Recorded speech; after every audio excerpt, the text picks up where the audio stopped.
Hello everyone, welcome to my channel. आज हम जिस टॉपिक के बारे में डिस्कस करेंगे वो है file handling in C language. यहाँ हम देखेंगे कि फाइल हैंडलिंग का क्या कॉन्सेप्ट है और सी लैंग्वेज में हम फाइल हैंडलिंग के साथ कैसे काम करेंगे। चलिए स्टार्ट करते हैं। सबसे पहले हम समझेंगे कि फाइल हैंडलिंग होता क्या है। एक्चुअली फाइल हैंडलिंग का मतलब है जिस फाइल के साथ आप काम कर रहे हो उस फाइल को हैंडल करना। यहाँ हैंडल करने से मतलब है कि जब भी हम कोई फाइल क्रिएट करते हैं, चाहे वो कोई भी फाइल हो, वर्ड की फाइल हो, एक्सेल की फाइल हो या सी की फाइल हो, हमें उसको सेव करने की जरूरत होती है ताकि हम उसमें डले हुए जो कंटेंट्स हैं उनको रीयूज कर सकें या देख सकें कि हमने क्या सेव किया हुआ है। वहीं अगर हम सी की बात करें तो सी में जब भी हम कोई प्रोग्राम क्रिएट करते हैं तो प्रोग्राम में हम कुछ इनपुट देते हैं।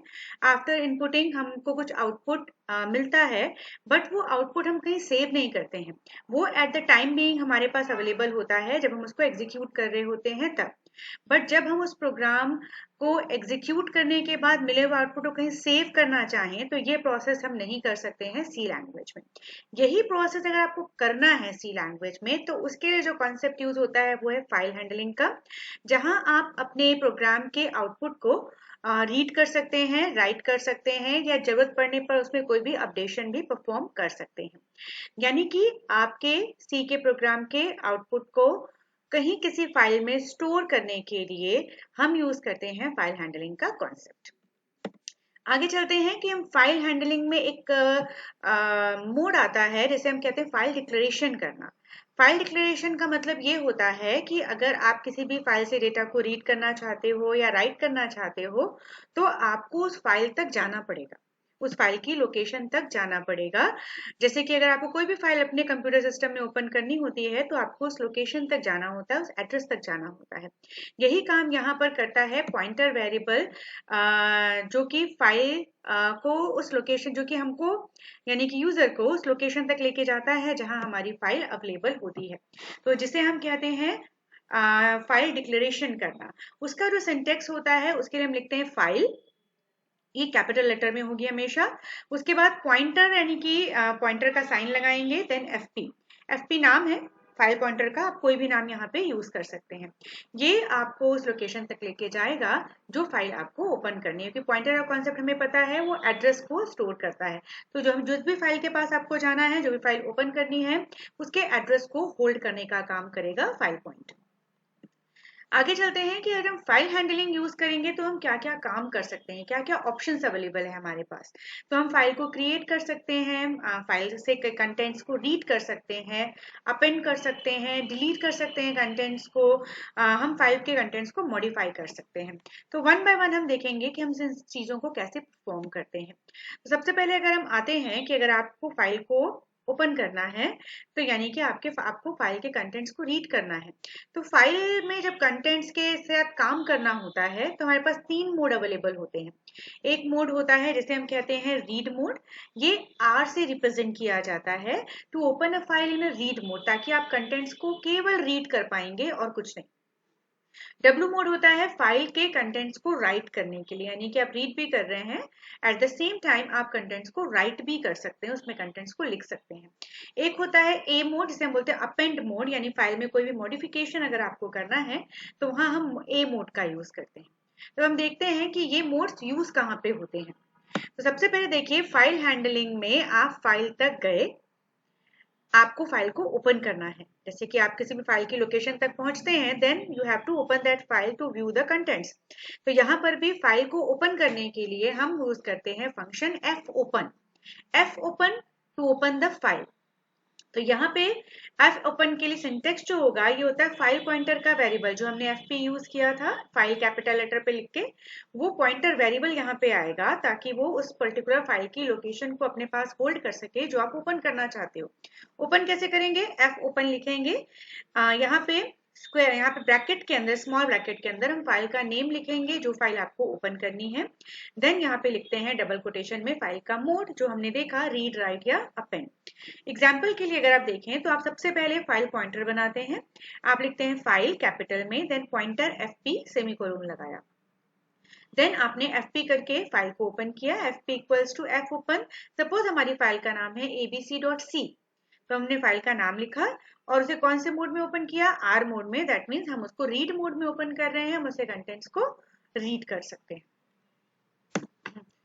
उसके बाद एक फंक्शन होती है फाइल हैंडलिंग की, एफ क्लोज। फाइल को रीड कर लिया, फाइल के कंटेंट्स में जो भी हमने अपडेशन करना था, राइट करना था, सपोज हमने सारे ऑपरेशन परफॉर्म कर लिए, तो लास्ट काम होता है फाइल को क्लोज करना। क्योंकि सपोज अगर आपने किसी फाइल को रीड मोड में ओपन किया हुआ है, तो आपने कंटेंट को रीड किया, आप कंटेंट को राइट करना चाहते हो, तो आपको पहले रीड मोड को क्लोज करना पड़ेगा फाइल के, और फिर आप राइट मोड को ओपन करोगे। या राइट मोड ओपन किया हुआ है तो राइट मोड में फाइल को पहले क्लोज करोगे और फिर रीड मोड में फाइल को ओपन करोगे। तो उसके लिए हमारे पास होता है एफ क्लोज और फिर ब्रैकेट में लिखते हैं उस फाइल पॉइंटर का नाम जहां पे आपने फाइल को ओपन किया था, जिस कंडीशन में। जैसे यहाँ पे लिखिए file pointer F P equals to F open abc.c.r। हमने रीड मोड में फाइल को ओपन किया, जो हमने पिछली स्लाइड में देखा। अब फाइल में अगर कोई भी ऑपरेशन परफॉर्म करना है तो इन बिटवीन हमने किया, देन आफ्टर हम क्या करेंगे, फाइल को क्लोज करेंगे। That is for F close, और एफ पी है फाइल पॉइंटर का नाम जो कि फाइल को क्लोज करेगा। चलिए आगे चलते हैं कि हमने फाइल को ओपन किया करना देख लिया, फाइल को क्लोज करना देख लिया। अब हम देखते हैं कि फाइल के कंटेंट्स को रीड कैसे करेंगे या फाइल में कंटेंट को राइट कैसे करेंगे। तो यहाँ पे देखिए जो फाइल के कंटेंट्स हैं वो या तो इंटीजर होंगे, या तो स्ट्रिंग होंगे, या कैरेक्टर होंगे, या कॉम्बिनेशन ऑफ ऑल होंगे। तो अब हम ये देखेंगे कि कैसे हम वन बाय वन कंटेंट्स को रीड करते हैं। सबसे पहले हम यहाँ पे देखते हैं कि अगर आपको इनपुट आउटपुट ऑपरेशन परफॉर्म होता है, तो सबसे पहले हम देखेंगे इंटीजर्स को कैसे हैंडल करते हैं, यानी इंटीजर्स को कैसे रीड करते हैं और इंटीजर को कैसे राइट करते हैं। तो अगर आपकी फाइल में कुछ इंटीजर कंटेंट्स हैं और कंटेंट्स को रीड करना है, तो आप यूज करते हैं get W to read the integer value from the file, और पुट डब्ल्यू होता है to write the integer value in the file. Okay, तो अगर आप गेट डब्ल्यू यूज करते हैं, जैसे यहाँ एग्जांपल में दिख रहा है, तो गेट डब्ल्यू एफ पी मतलब वो फाइल जिसके साथ आप काम कर रहे हैं, कंटेंट को रीड करेंगे, और रीड करके सपोज मैंने ए नाम के इंटीजर वेरिएबल पे उसको स्टोर कर लिया, तो ए में वो कंटेंट, वो इंटीजर वैल्यू स्टोर हो जाएगी जो हम रीड करते हैं। और राइट करने के लिए आप लिखते हैं पुट डब्ल्यू, फिर जिस इंटीजर वेरिएबल को आपको राइट करना है, वेरिएबल की वैल्यू को, वो आप यहाँ पे लिखेंगे। देन जिसमें राइट करना है तो एफ पी है जिसमें आपको राइट करना है। ये हो गया इंटीजर को हैंडल करना। अगर आपको कैरेक्टर को हैंडल करना है तो कैरेक्टर को हैंडल करने के लिए होता है गेट सी और पुट सी। जैसे आप गेट डब्ल्यू और पुट डब्ल्यू इंटीजर के लिए यूज करते हैं, और गेट सी और पुट सी आप कैरेक्टर के लिए यूज करेंगे। Get C to read a single character, put C to write a single character. Okay, तो अगर आप गेट सी करते हैं तो वैसे ही आप वेरिएबल पे स्टोर करेंगे, और पुट सी करते हैं तो जिस भी कैरेक्टर में वेरिएबल को आपको एक्सेस करना है या राइट करना है, आप उस वेरिएबल का नाम लिखेंगे। सपोज मैंने सी लिखा है, सी वेरिएबल का नाम है जिसमें आपने कैरेक्टर वैल्यू को स्टोर किया हुआ है, और वो कहाँ स्टोर होगा, एफ पी। तो ये तो हो गया इंटीजर वैल्यू को कैसे हैंडल करेंगे और कैरेक्टर वैल्यू को कैसे हैंडल करेंगे। अब हम देखते हैं कि स्ट्रिंग वैल्यू को कैसे हैंडल करेंगे। तो स्ट्रिंग वैल्यू मतलब combination of characters is called string, like your name is a string, that means it's a combination of characters. तो यहाँ पे स्ट्रिंग्स को एक्सेस करने के लिए हम यूज करते हैं F put S, F get S. F get S का मतलब होता है रीड करेंगे स्ट्रिंग को फाइल से, और एफ पुट एस का मतलब होता है राइट करेंगे स्ट्रिंग को फाइल में। ओके, तो एफ पुट एस कैसे लिखेंगे, एफ पुट एस, पुट करना मतलब फाइल में पुट करना, फाइल में राइट करना। किसको, S is a string variable जिसमें कोई वैल्यू होगी, कहाँ करेंगे, एफ पी में। एफ गेट एस रीड करेंगे, एस को रीड करेंगे, एस इज अ वेरिएबल। 79 या जो भी नंबर आप यहाँ पे लिख रहे हैं ये रिप्रेजेंट करता है कि कहाँ तक आपको रीड करना है। ओके, सपोज आपको 79th कैरेक्टर तक रीड करना है तो आप 79 लिखेंगे, या 9 कैरेक्टर तक रीड करना है तो आप 9 लिखेंगे, 20 तक करना है तो आप 20 करेंगे। उसके बाद फाइल पॉइंटर का नाम आएगा क्योंकि जिस फाइल से आपको कंटेंट को रीड करना है। देन आते हैं मिक्स वैल्यू अगर आपके पास, तो उसके कंटेंट्स को रीड और राइट करने के लिए एफ प्रिंट एफ और F scan F. Print F और स्कैन एफ आप जानते हैं, प्रिंट एफ प्रिंट करने के लिए होता है, स्कैन एफ स्कैन करने के लिए होता है, यानी राइट करने के लिए होता है।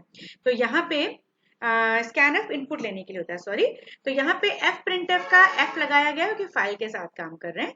तो एफ प्रिंटफ होता है प्रिंट करना है फाइल में, यानी कि राइट करना है फाइल में। तो right the mix data value in a file. कैसे लिखेंगे? एफ प्रिंटफ, फिर लिखते हैं पॉइंटर जिसमें राइट करना है, control string that means %s है, %d है, किस तरह का डेटा है। उसके बाद है लिस्ट। लिस्ट का मतलब है कि कौन से वेरिएबल्स को आपको राइट करना है, लाइक नेम कॉमा एज। तो %s में नेम चला जाएगा और %d में age. F scan F read करना है, यानी ऑलरेडी फाइल में कुछ लिखा हुआ है and you want to read that value. तो F scan F F P same है सिंटेक्स, केवल प्रिंटफ की जगह स्कैन एफ आ जाएगा और एम्परसेंड का साइन लगेगा, बिकॉज स्कैन एफ एम्परसेंड के साइन के साथ काम करता है क्योंकि वो एड्रेस से कंटेंट्स को रीड करने का काम करेगा। तो यहाँ पे एफ पी, फिर कंट्रोल स्ट्रिंग लाइक %s और %d, फिर नेम या एज जो भी आपके वेरिएबल का नाम है, एम्परसेंड के साइन के साथ आप यूज करेंगे। ओके तो आज इस वीडियो में हमने डिस्कस किया कि कौन कौन से मेन फीचर्स होते हैं या मेन कौन कौन सा कॉन्सेप्ट होता है फाइल हैंडलिंग में, कौन कौन से सिंटेक्स होते हैं, फंक्शंस होती हैं या ऑपरेशंस होते हैं फाइल हैंडलिंग में, जिनके साथ आप काम कर सकते हैं। तो आई होप आपको ये बेसिक कॉन्सेप्ट्स क्लियर हुए होंगे फाइल हैंडलिंग को लेके। तो thank you so much for watching the video. अगले वीडियो में हम देखेंगे इन्हीं फंक्शंस के साथ हम कैसे इंडिविजुअली काम करते हैं। तो thank you so much all of you for watching my video.